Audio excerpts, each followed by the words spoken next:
যারা পানির সাথে দ্রুত বেগে বিক্রিয়া করে। এটা মেডিকেলের প্রশ্ন আসছিল।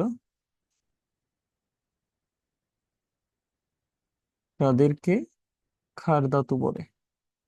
ক্ষার ধাতু বলে। আচ্ছা, তো এখন আমাদের একটা ব্যাপার বুঝতে হবে যে এরা দ্রুত বেগে যে বিক্রিয়া করে এবং এদেরকে কেন ক্ষার ধাতু বলে। এবং এখানে আরেকটা ব্যাপার আছে।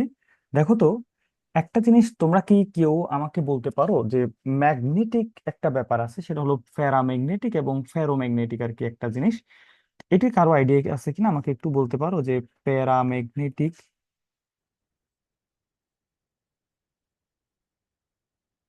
আর একটা হলো ফেরোম্যাগনেটিক,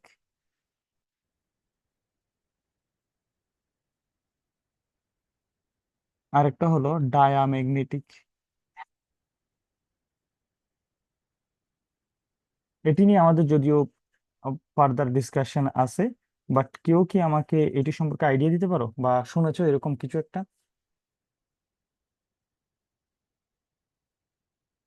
শুনো নাই কেউ?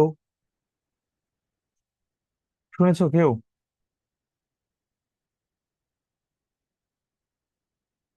আচ্ছা, তাহলে ধরে নিলাম যে শুনো নাই। তোমরা কি কখনো চিন্তা করেছো যে একটা প্লাস্টিক, একটা প্লাস্টিকের বডিকে একটা ম্যাগনেট অ্যাট্রাক্ট করে না, কিন্তু একটা লোহার বডিকে অ্যাট্রাক্ট করে, আবার অ্যালুমিনিয়ামকে কম অ্যাট্রাক্ট করে। অর্থাৎ ম্যাগনেট যারা বা চুম্বক যারা থাকে, তারা এলিমেন্টস গুলোকে আহ এক একটাকে এক এক ডাইমেনশনে অ্যাট্রাক্ট করে। এখন কোনটাকে কি পরিমাণে অ্যাট্রাক্ট করবে, এইটা ব্যাপারটাকে তিনটা ভাগে ভাগ করা হয়েছে। যেমন এখানে চুম্বকেরা চুম্বক সমূহ যে সমস্ত পদার্থকে সবচেয়ে বেশি অ্যাট্রাক্ট করে তাদেরকে বলা হয় ফেরোম্যাগনেটিক। আমরা এটা মনে রাখবো আর যাদেরকে দুর্বলভাবে অ্যাট্রাক্ট করে তাদেরকে বলা হয় প্যারাম্যাগনেটিক। আর যাদেরকে অ্যাট্রাক্ট করেই না, তারা হলো ডায়াম্যাগনেটিক। এখন কখন করবে? আমরা যখন একটা অ্যাটমস এর ইলেকট্রনিক কনফিগারেশন দেখব, সেই ইলেকট্রনিক কনফিগারেশন স্ট্রাকচারে যদি কোনোটার মধ্যে আনপেয়ার্ড ইলেকট্রন বা অযুগ্ম ইলেকট্রন থাকে, কম সংখ্যক একটি একটি থাকলে তাকে প্যারাম্যাগনেটিক। ফেরোম্যাগনেটিক বলা হয় আনপেয়ার্ড ইলেকট্রন সংখ্যা যদি মোর দেন ওয়ান হয়, 1 2 3, এদেরকে বলা হয় স্যার ফেরোম্যাগনেটিক। এটা একটু আরেকবার বলেন, এই তিনটার সংজ্ঞাগুলো। স্যার বুঝি নাই। এটা বুঝো নাই না? আচ্ছা, আমি আবার বলতেছি। দেখো যে আবার বলেন স্যার। পৃথিবীর সকল পদার্থ যে আছে তাদেরকে চুম্বক কিভাবে অ্যাট্রাক্ট করে, কি অ্যামাউন্টে অ্যাট্রাক্ট করে, এটার বেসিসে তিনটা ভাগে ক্লাসিফিকেশন করা হয়েছে। প্রথমটাকে বলা হয় ফেরোম্যাগনেটিক।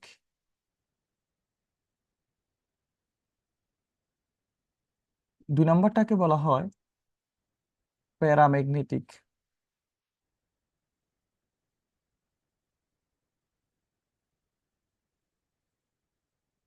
তিন নম্বরটাকে বলা হয় ডায়াম্যাগনেটিক।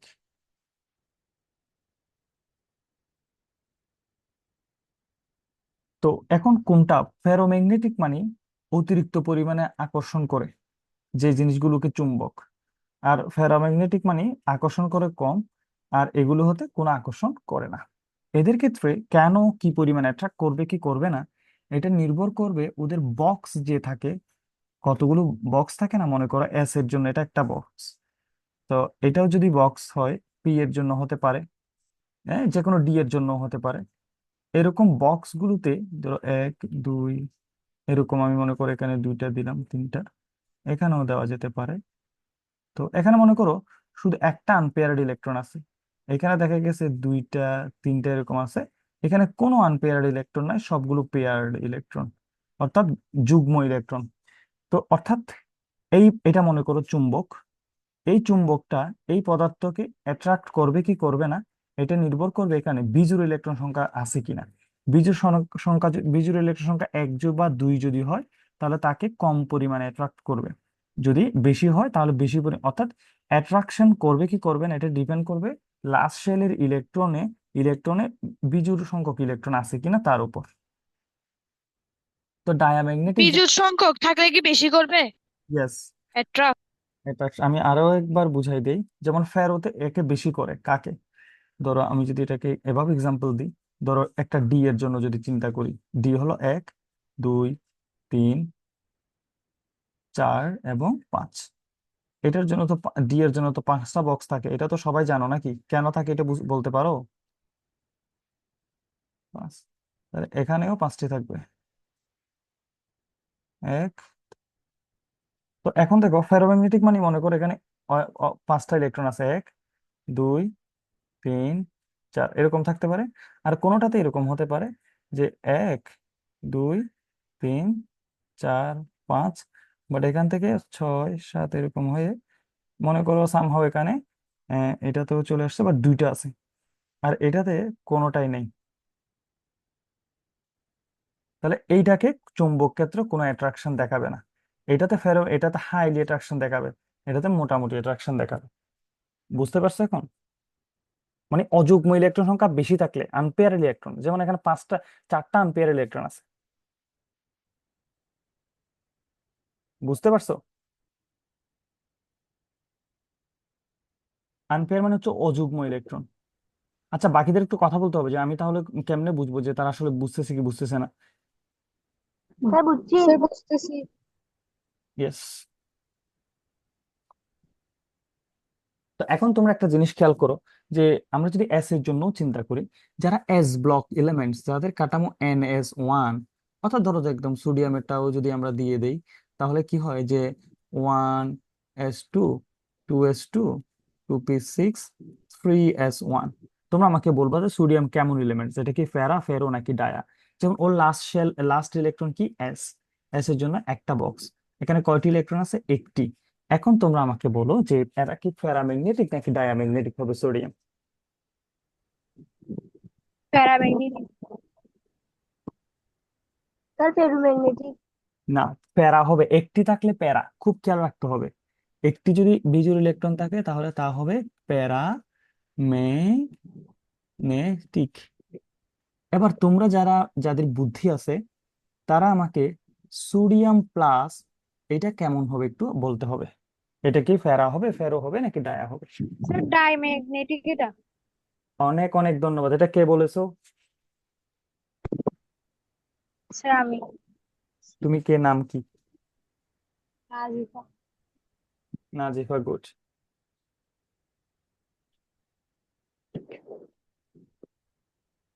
আমরা কি এতটুকু পর্যন্ত বুঝাতে পেরেছি? জি স্যার।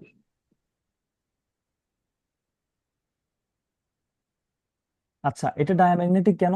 সোডিয়াম প্লাস হলে তো তার লাস্ট শেল আর এটা থাকবে না, ওর লাস্ট শেল হবে কোনটা? 2p6। তাহলে পি এর জন্য বক্স কয়টা? 3টা। 1 2 3, তাহলে 1 2, তাহলে 6টা ইলেকট্রন, তো এখানে কোনো বিজোড় ইলেকট্রন নাই, সেজন্য এটা হবে ডায়াম্যাগনেটিক। বুঝা গেছে? বেশ ইম্পর্টেন্ট এইগুলা। তাহলে এবার আমরা প্যারাম্যাগনেটিক এখানে যেহেতু এটা শিখতেছি, তো আমরা আরো বেশ কিছু একটু এক্সট্রা তথ্য শিখে নিই, যদিও এটা আমার আরো আগে বলা উচিত ছিল। এক্সট্রা হলো এস ব্লক সমূহের মধ্যে যে তোমার লিথিয়াম এবং বেরিলিয়াম ছাড়া,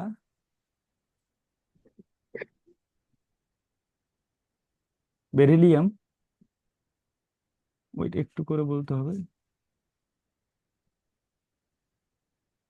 বেরিলিয়াম কিছু ক্ষেত্রে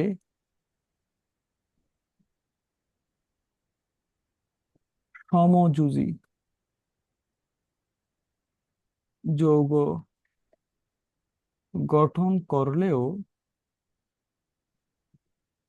এটা ইম্পর্টেন্ট আছে, বাকি সকল মৌল আয়নিক যৌগ গঠন করে। খুব খেয়াল করো, তোমাদের এখানে একটা কনফিউশন তৈরি হওয়ার কথা। যেমন আপনি একটু আগে এস ব্লকের সবাইকে মেটাল বলছেন, ভালো কথা। তা আমরা সবাই জানি সকল মেটাল আয়নিক যৌগ গঠন করে, কিন্তু এখানে আপনি বললেন লিথিয়াম এবং বেরিলিয়াম এরা আবার কি করে? কোনো কোনো সময় সমযোজী যৌগ গঠন করে। এগুলোর এক্সপ্লেনেশন আমরা আরো পরবর্তীতে জানবো। এতটুকু আমরা জেনে রাখি, এস ব্লকের মধ্যে লিথিয়াম এবং বেরিলিয়াম সমযোজী যৌগ গঠন করে, যদিও তাদের সবসময় আয়নিক যৌগ গঠন করার কথা ছিল।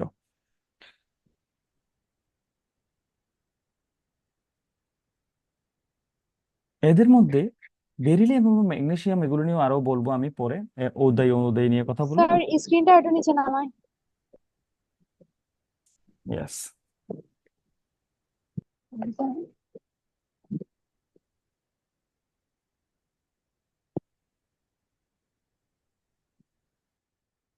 বুঝছি স্যার। আচ্ছা, আরেকটা ছোট্ট জিনিস মনে রাখবে, যে আমরা এখানে ডায়াম্যাগনেটিক বললাম না সোডিয়াম প্লাসকে, যারা ডায়াম্যাগনেটিক হয় তারা আসলে বর্ণহীন হয়, মানে এদের কোনো রং থাকে না। যারা ডায়াম্যাগনেটিক তাদের কোনো বর্ণ বা রং থাকে না। তোমাকে যদি বলা হয়, যদিও আমাদের তোমরা শিক্ষা পরীক্ষা যদি না পড়ে থাকলে এই আইডিয়া আসবে, কেউ বলতে পারো সোডিয়াম শিক্ষা পরীক্ষায় কি বর্ণ দেখায়? আমি বলে দিই যে সোনালী হলুদ। সোনালী। সোনালী হলুদ। কিন্তু সোডিয়াম প্লাস কোনো বর্ণ দেখাবে না, কারণ সে ডায়াম্যাগনেটিক হয়ে যায় তখন। আই হোপ এতটুকু আমরা বুঝতে পেরেছি। এরপরে এদের আয়নীকরণ বিভবের মান খুব কম। কাদের বলতো? S block timing. এর আয়োনাইজেশন পটেনশিয়াল খুব কম। কেন বলতো? আমরা জানি যে একই গ্রুপের উপর থেকে নিচে গেলে আয়নীকরণ শক্তির মান কমে, আবার এই একই পর্যায়ে বাম থেকে ডানে গেলে বাড়ে না। তো এখানে সবচেয়ে কম ছিল না, এখান থেকেই তো বাড়ছে। তাহলে এরা এরা তো এখানেই আছে, এস ব্লকের যারা তারা তো এখানেই আছে, এখান থেকেই তো এদিকেই তো বাড়ে, তাই না? তাহলে যারা শুরু থেকে বাড়ছে কেন সবচেয়ে কম ছিল না? এই জন্য এদের আয়নীকরণ বিভবের মান সবচেয়ে কম। তাহলে কি বললাম? এস ব্লক মৌলসমূহের আয়নীকরণ বিভবের মান সবচেয়ে কম।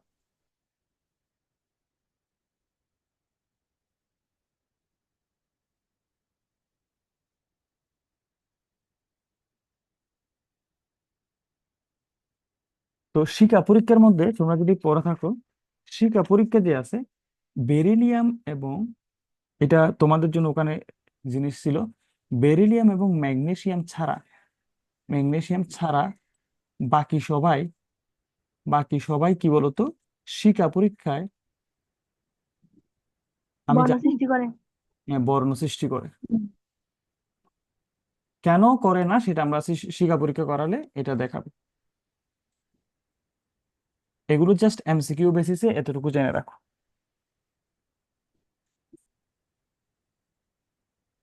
আশা করছি যে আমি এতটুকু তোমাদেরকে বুঝাতে পেরেছি।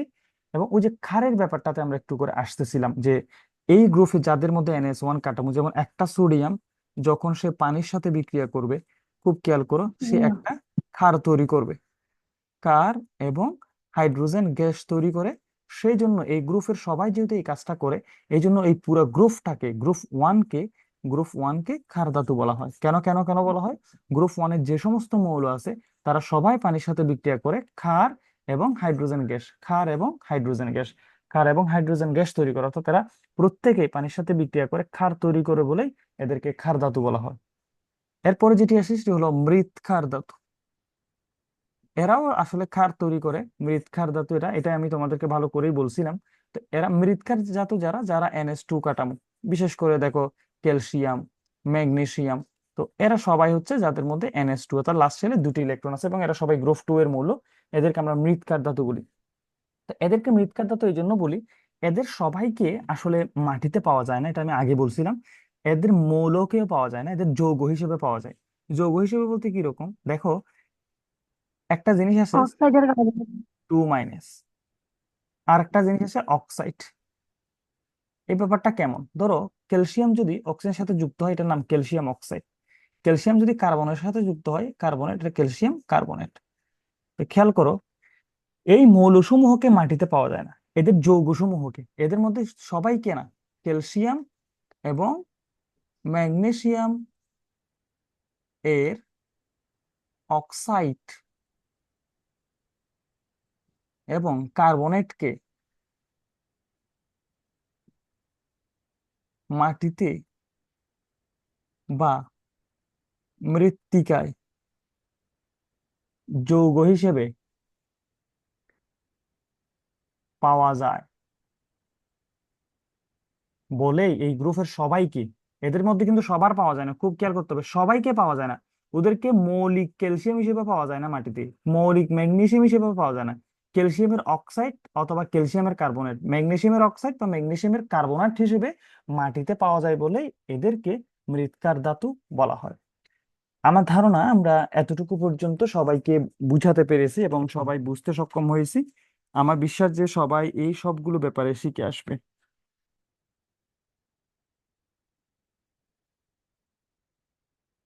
এটা হচ্ছে তোমরা ওই যে তোমরা মনে রাখতা লিনা কে রুবিনা সেসে ফেলেছে, এগুলো আসলে মনে রাখলে ভালো, এই আর কি।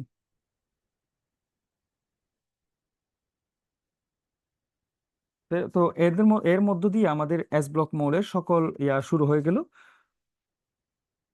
এখন তোমরা আমাকে একটি প্রশ্ন করতে পারো যে এটা না হয় বুঝলাম, কিন্তু আমরা হিলিয়ামের যে ইলেকট্রন বিন্যাস দেখি সেটা হলো 1s2, কিন্তু সেই হিসেবে সে গ্রুপ 2 তে স্থান দেওয়ার কথা ছিল, কিন্তু তাকে আমরা গ্রুপ 18-তে কেন স্থান দেই, এটি আমাকে তোমাদের মধ্যে কেউ একজন একটু কাইন্ডলি এক্সপ্লেন করলে এটি আমার জন্য ভালো হয়। কেউ কি বলতে পারো? এর সকল ধর্ম হচ্ছে ইয়ার সাথে মিলে যায় 18 নম্বর গ্রুপের সাথে, এবং এটি রাসায়নিক ভাবে বিক্রিয়া করে না, এই জন্য।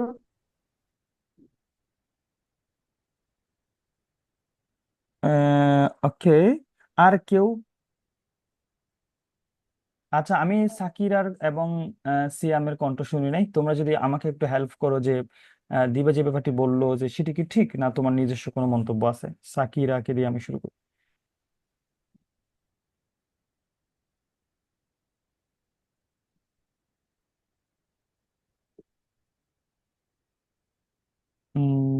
সাকিরা ইজ নট রেসপন্ডিং, সে মনে হয় তার মাইক্রোফোনটি অফ অন করতে হবে, অথবা কিভাবে?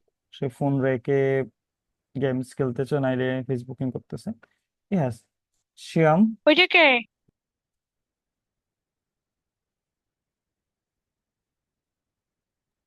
তার গ্রুপ হিলিয়ামের পর্যায় ইলেকট্রন বিন্যাস সাথে দেখা যায় যে এটাতে 1s2 আছে। তো হুম। এটা গ্রুপ 2 হওয়ার কথা, কিন্তু এর অধিকাংশ বৈশিষ্ট্য এবং ধর্মাবলী গ্রুপ 18 এর মৌলের সাথে মিলে যায় বলে কি গ্রুপ 18 এর স্থান দেওয়া হয়েছে। অনেক অনেক ধন্যবাদ, অনেক ধন্যবাদ। That's it. এবং it is all about S block elements. আমি এখানে যতগুলো বিষয় নিয়ে আলোচনা করলাম, তা এছাড়া এস ব্লক থেকে আর কোনো প্রশ্ন আসার সুযোগ নেই, এবং যদি আসে এগুলাই আসবে। তো সেজন্য আমি যা পড়ালাম তুমি যদি তা সব বুঝে থাকো, আমার ধারণা যে তুমি সবকিছুই ইনশাআল্লাহ অ্যান্সার করতে পারবে। চ্যাট বক্সে একজন মেসেজ দিয়েছে, সাকিয়া স্যার মাইক্রোফোন অন হচ্ছে না। আচ্ছা, তাহলে হেডফোন বা problem, it's okay, no problem. তুমি আমাকে চ্যাট বক্সে লিখেও দিতে পারো, দ্যাটস ইট। আচ্ছা, আমরা এতটুকু পর্যন্ত জানলাম। উম এটা আর কি, হ্যাঁ। তো আমরা who are you secretary of his college. Okay, দেখো আমরা এখন এস ব্লক সম্পর্কে জানলাম, এখন আমরা পি ব্লক সম্পর্কে জানবো। আচ্ছা, এখন আসলে কি হলো এটি, আমরা যে এস ব্লক সম্পর্কে জেনে আমাদের কি হলো, হোয়াট ইজ ইউর আন্ডারস্ট্যান্ডিং?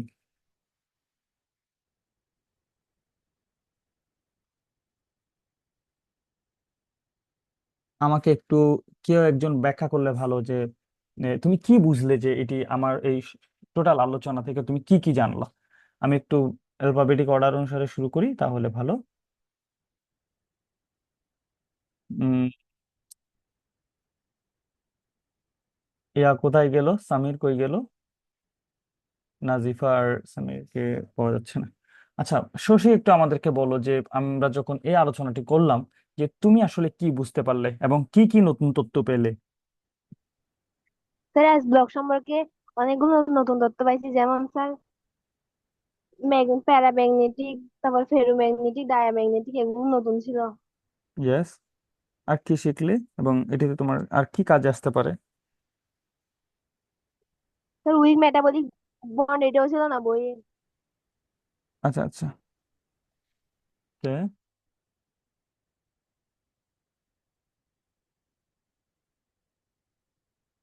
আচ্ছা, ওকে,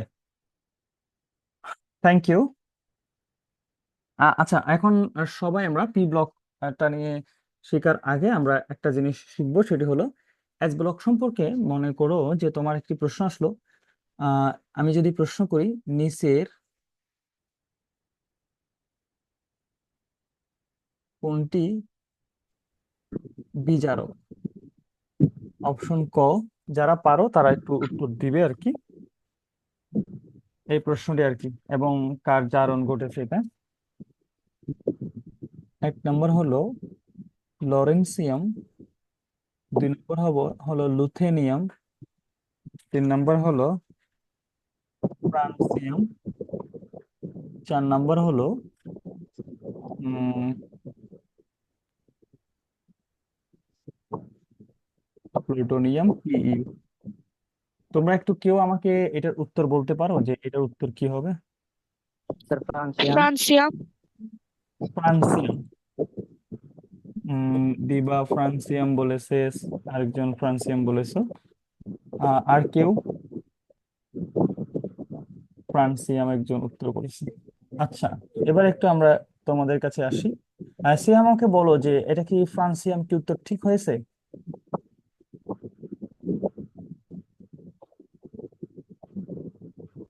ফ্রান্সিয়াম কি উত্তর ঠিক হয়েছে কিনা, যে আমাদেরকে একটু বলো যে সিয়াম, তুমিও কি, হ্যাঁ স্যার।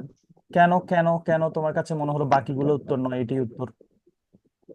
স্যার ফ্রান্সিয়াম পর্যায় সারণীর 1 নম্বর গ্রুপে অবস্থান করে এই জন্য। 1 নম্বর গ্রুপ অবস্থান করলে তাকে বিজারক হতে হবে কেন? স্যার, না স্যার, এস ব্লক, আমরা এস ব্লকের এখন বৈশিষ্ট্য পড়ছি, এখানে এরা বিজারক।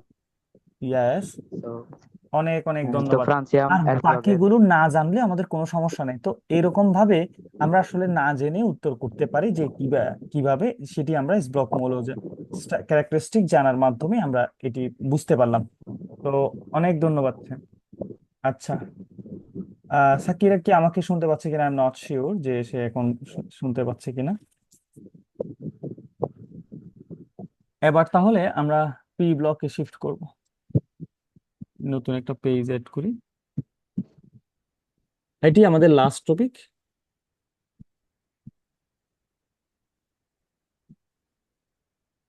যেমন আমি বেশ অ্যালুমিনিয়ামেরটাই দিয়েই শুরু করি, আগের মতো। 1s2, 2s2, 2p6, 3s, sorry এটা হবে 3s2,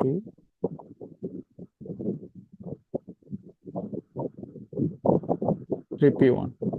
তো যেহেতু এখানকার অ্যালুমিনিয়ামের 13 নম্বর ইলেকট্রনটি পি তে প্রবেশ করেছে, সেই জন্য এটা পি ব্লক মৌল। তো আমরা আগের মতোই লিখতে পারি, যে সকল মৌলের ইলেকট্রন বিন্যাসে সর্বশেষ ইলেকট্রনটি পি তে প্রবেশ করে তাকে পি ব্লক মৌল বলা হয়। তো এটি আমরা এতক্ষণে এটা বুঝতে পারলাম। তো কারা পি ব্লক মৌল? আবার পি ব্লক মৌলের গ্রুপ সংখ্যা কিভাবে নির্ণয় করে? পি ব্লক মৌলের গ্রুপ সংখ্যা নির্ণয়ের জন্য এদেরকে কি হবে? পি ব্লকের গ্রুপ হবে লাস্ট সাথে 10 যোগ পি এর ইলেকট্রন। হ্যাঁ, শেষ কক্ষপথে যে ইলেকট্রনটি থাকে, শেষ কক্ষ পি এর ইলেকট্রন না বলে শেষ কক্ষপথের ইলেকট্রন বললে আরো তোমার ভালো। Outer most shell electron number, শেষ ইলেকট্রন। আচ্ছা, সেটা আমরা এখানকার জন্য দেখাই, সেটি হলো 10 যোগ এটা লাস্ট শেল কত বলো তো? এখানে 1 আছে, 2 আছে, 2 আছে, 3 আছে। তাহলে এটা প্রিন্সিপাল কোয়ান্টাম সংখ্যা বা সবচেয়ে বড় সংখ্যা 3 আছে এখানে। তাহলে এইটার মধ্যে এখানে 2টা ইলেকট্রন, এখানে একটা ইলেকট্রন, টোটাল যোগ করলে 3টা। তাহলে 10 যোগ 3 ইকুয়াল টু 13। কিন্তু এই 13কে আরো ডিফারেন্ট ওয়েতে লেখা হয়, সেটা একটু আমাদের অনেকেরই অজানা, সেটা আমাদের একটু জানতে হবে। আমরা গ্রুপ 13কে আর কি লিখতে পারি?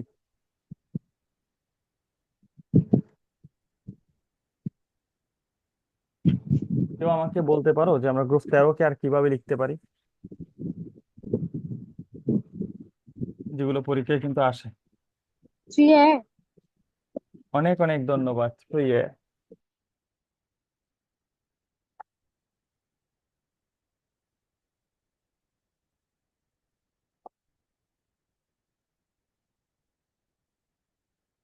বলতে এটাকে এভাবেও লেখা যায়। এগুলোতে সৃজনশীল আমাদের প্রবলেম হবে, সেই জন্য আমি বলতেছি। এটাকে দেখবা গ্রুপ 13কে এইভাবে লিখে অনেকে। এটা মানে কিন্তু গ্রুপ এ। আবার 1A মানে গ্রুপ 1, তারপরে 2A মানে গ্রুপ এ। এখানে আমি যদি তোমাদেরকে ছোট্ট একটা জিনিস বলি, সেটা হলো এটা, এটা হলো এই যে এটা কিন্তু খুবই ইম্পর্টেন্ট তোমাদের জন্য। এটা কিন্তু গ্রুপ নাম্বার 1, গ্রুপ নাম্বার 2, এইটা কিন্তু গ্রুপ নাম্বার 13। খেয়াল করতে হবে। এ মানে, এ কাদেরকে ডিফাইন করা হয়? যারা এস ব্লক মৌল, তারা যারা পি ব্লক মৌল, তাদের সিরিজটা হলো এ। খুব খেয়াল করতে হবে। আবার যারা ডি ব্লক মৌল, সরি এদিকে একটু মুছে দেই, যারা ডি ব্লক মৌল, হ্যাঁ, যারা ডি ব্লক মৌল তাদেরকে বলা হয় বি, যারা ডি ব্লক। এবং যারা এফ ব্লক, যেমন আমি যদি তোমাদেরকে বলি যে এখানে যদি আমি এভাবে লিখি 3B, তার মানে এটা গ্রুপ কত নম্বর কেউ বলতে পারো? এটা হবে যে তোমাদের 3 নাম্বার গ্রুপ। কারণ 3 নাম্বার তো ডি ব্লক মৌল, মনে আছে কি? মনে না থাকলে নাই, এটা তোমাদের এটা জরুরি না, জাস্ট এতটুকু ভাই বুঝো যে গ্রুপ 13কে 3A দ্বারা প্রকাশ করা হয়, এতটুকু আমাদের আন্ডারস্ট্যান্ডিং। বেশি বললে তোমাদের আবার ঝামেলা হয়ে যাবে। এতটুকু কি বুঝাতে পেরেছি? জি স্যার। ইয়েস। তো এখন দেখো, আমরা কিন্তু এখন গ্রুপ কাদের কাদের জানি। 1 নাম্বার গ্রুপ জানি, 2 নাম্বার গ্রুপ সম্পর্কে জানি, এবং হিলিয়াম সম্পর্কে জানি। আচ্ছা, আমাদের এখানে একটা পর্যায় সারণী ছিল, এটা আমি আছে কিনা দেখি।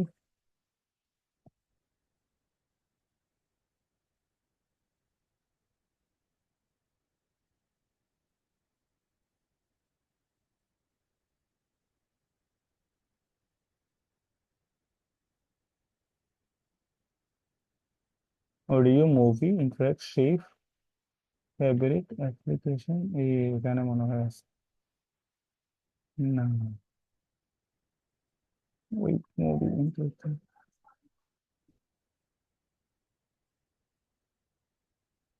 এখানে এটা তো না মনে হয়।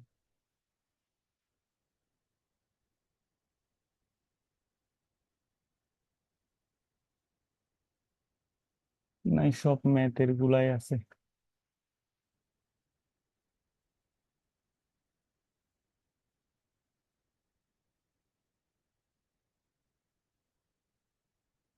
আচ্ছা, কোথায় পড়াচ্ছিলাম, বলেই তো গেলাম। ওকে, তাহলে এখন কি হবে? আমরা গ্রুপ ছিলাম যে কত, হ্যাঁ, হিলিয়াম পর্যন্ত আমরা চলে গেছি। তারপর এখন গ্রুপ 13 থেকে 18, বাট কি ছাড়া? হিলিয়াম ছাড়া। হিলিয়াম ছাড়া গ্রুপ 13 থেকে 18 এর সকল মৌল পি ব্লক মৌল। আচ্ছা, আমি একটু, তোমরা থাকো, আমি যদি একটু পর্যায় সারণীটা এখানে এড করতে পারলে বিষয়টি তোমাদের জন্য আরো ইন্টারেস্টিং হবে। তো এই জন্য একটু করে তোমরা এখানে থাকো, আমি একটু হাইড করে দিই, তো ওয়েব সার্চ দিই,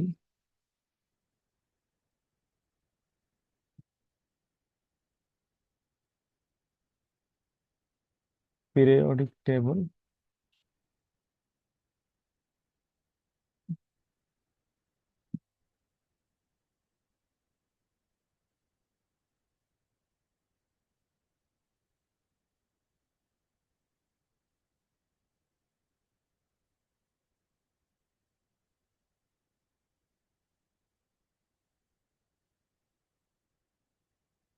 ওয়েট,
আচ্ছা, তোমরা কি একটা ইয়া দেখতে পাচ্ছ কোন পিরিয়ডিক টেবল?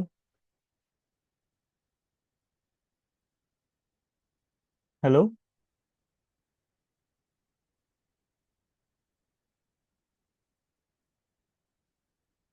হ্যালো? তোমরা কি আমাকে শুনতে পাচ্ছো? হ্যাঁ স্যার। তোমরা কি একটা পিরিয়ডিক টেবল দেখতে পেয়েছো? জি স্যার। এখন দেখতে পাচ্ছো?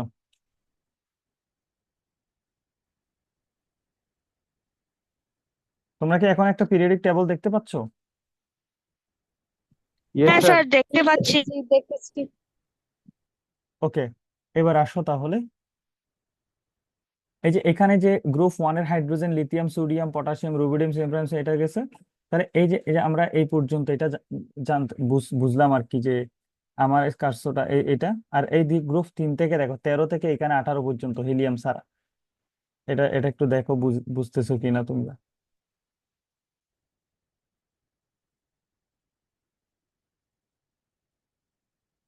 এই যে এটা এটা আমি অ্যানোটেশনটা তো নিই নাই, তো এখানে একটু আমার জন্য ডিস্টার্ব হচ্ছে। আচ্ছা, এখন নিছি, ইয়েস। এখন কালারটা একটু করে নিই। এখন একটা মার্কার দিয়ে কি দিয়ে হবে, কালো। দেখো, এই যে দেখো, এগুলা কিন্তু এস ব্লক এলিমেন্টস, এগুলা। তাহলে এগুলো সম্পর্কে আমরা জেনে গেছি, এরা সবার বৈশিষ্ট্য। এবার দেখো যে গ্রুপ 13 এখানে আছে। গ্রুপ 13, এই যে এগুলো 3 থেকে 18, বাট ওখানে কি ছাড়া? হিলিয়াম ছাড়া। হ্যাঁ, এই যে এই এই ব্যাপারটা, এই পুরোটাই হলো যে এখন এটা হলো যে পি ব্লক মৌল। তাহলে এখন দেখো আমরা এই পুরোটা ব্যাপারটা জেনে গেছি এখন। হিলিয়ামে কি সমস্যা স্যার? এই তো বললাম, হিলিয়াম তো এস ব্লকে চলে গেছে। এস ব্লকে চলে। হ্যাঁ। হ্যাঁ হ্যাঁ, ওইটা ওইটা। হ্যাঁ, তো এখন এইদিকে কয়টা? 6টা। আবার এদিকে দেখো 6টা, তাহলে 6 × 6 টোটাল কত হয়? 36। এই জন্য কার সংখ্যা 36? পি ব্লক মৌলের সংখ্যা 36। তো আমরা যদি পি ব্লক মৌল সম্পর্কে জানতে পারি, তাহলে এই পর্যায়ে এই পুরো ব্যাপারটা আমাদের পুরো জানা হয়ে যাবে। এস ব্লক জানার মাধ্যমে এদের সব ক্যারেক্টারিস্টিক আমরা জেনে গেছি এখন। হ্যাঁ, পি জানলে এদের সবার সম্পর্কে আমরা জেনে যাব। তখন আমরা কয়টি কয়টি সম্পর্কে জানলাম? এখন আমরা 14টি সম্পর্কে জানছিলাম। আবার এদিকে 36টি সম্পর্কে জানলে আমাদের 50টি সম্পর্কে জানা হয়ে যাবে। আশা করছি এটা বুঝতে পেরেছি, হ্যাঁ।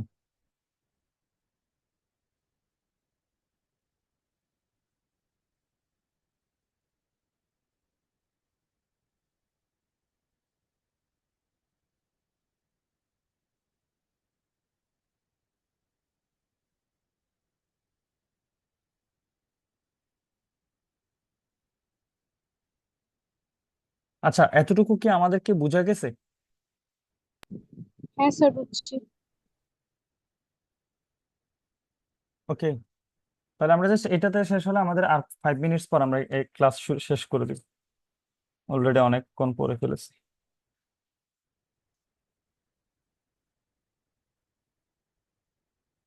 আচ্ছা, তো এখন 13 থেকে 18 এরা সবাই পি ব্লক মৌল। তো এদের বৈশিষ্ট্য সম্পর্কে আমাদেরকে জানতে হবে।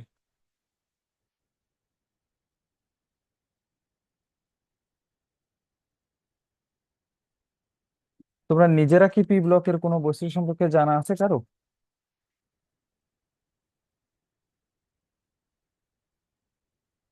প্রথম কথা হলো, এদের মধ্যে ধাতু, অধাতু এবং অপধাতু সবাই আছে।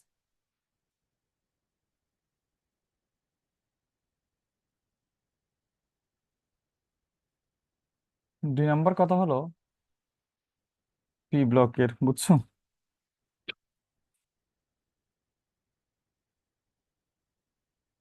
এর একটা স্পেশাল নেম আছে, এটা আমি আলাদা করে দিচ্ছি।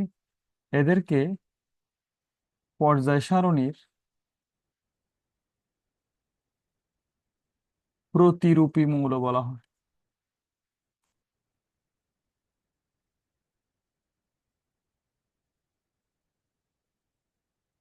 প্রতিরূপী মৌল বলা হয়। এদের ইয়া কাঠামো কি হবে?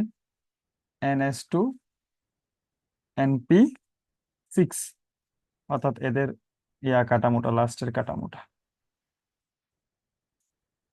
এন এর মান 1 2 3 4 5 যে কোনো কিছু হতে পারে। এদের বেশিরভাগ মৌল তড়িৎ ঋণাত্মক। কে বলতে পারো এটা কেন? এদের বেশিরভাগ মৌল তড়িৎ ঋণাত্মক কেন বলো তো? কারণ ওরা তো পর্যায় সারণীর কোন পাশে থাকে? বামে না, এই পাশে ডানে ডানে থাকে। তো বাম থেকে ডানে গেলে তড়িৎ ঋণাত্মকতা বৃদ্ধি পায় না? তাহলে এখানে যেহেতু যাদের অবস্থান, আমি পর্যায় সারণী একটু আগে থেকে জন্য এরা বেশি তড়িৎ ঋণাত্মক। আর এরা ধাতু হওয়ায় এরা বিদ্যুৎ পরিবাহীও আছে এখানে। আর তোমরা নিজেরা বলো তো, এদের আয়নীকরণ শক্তির মান কি বেশি হবে নাকি কম হবে? বেশি হবে।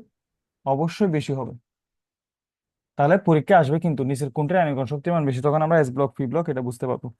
আচ্ছা, এরা কি সমযোজী যৌগ গঠন করবে নাকি আয়নিক যৌগ গঠন করবে বেশি? এরা তো বেশিরভাগ এই পাশে অধাতু না, পর্যায় সারণীর এই পাশে তো অধাতু। সমযোজী যৌগ। বেশিরভাগ কোন যৌগ গঠন করবে? সমযোজী সমযোজী। যৌগ গঠন করবে।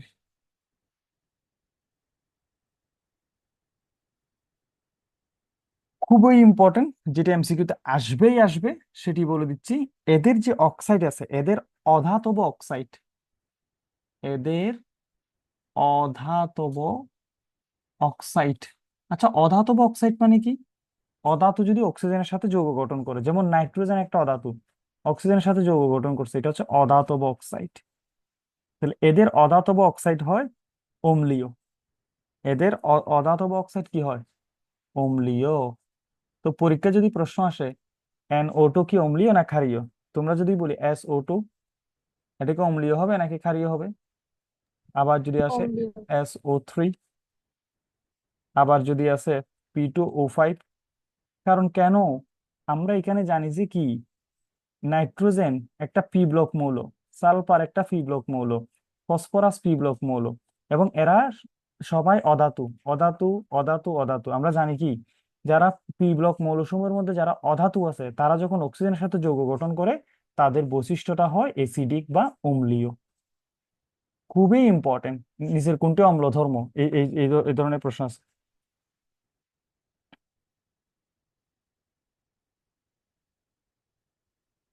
আমরা কি বুঝাতে পেরেছি বিষয়টা? জি স্যার। এদের মধ্যে একটা জিনিস আছে, সেটি হলো অপধাতু। এই যে 6টির কথা আমি বলেছিলাম, তোমরা একটু জেনে থাকবে, সেটি সেটি হলো বোরন, কমা, সিলিকন, বেরিলিয়াম স্যার এটা, জার্মেনিয়াম, আর্সেনিক, এবং Sb, স্টেবিয়াম, এবং টেলুরিয়াম। এখানে টোটাল হলো 6টি। এই যে এই 6টিকে আমাদের একটু মুখস্থ রাখতে হবে, কারণ এরা সবাই কি মৌল বলতো? এরা হলো অপধাতু।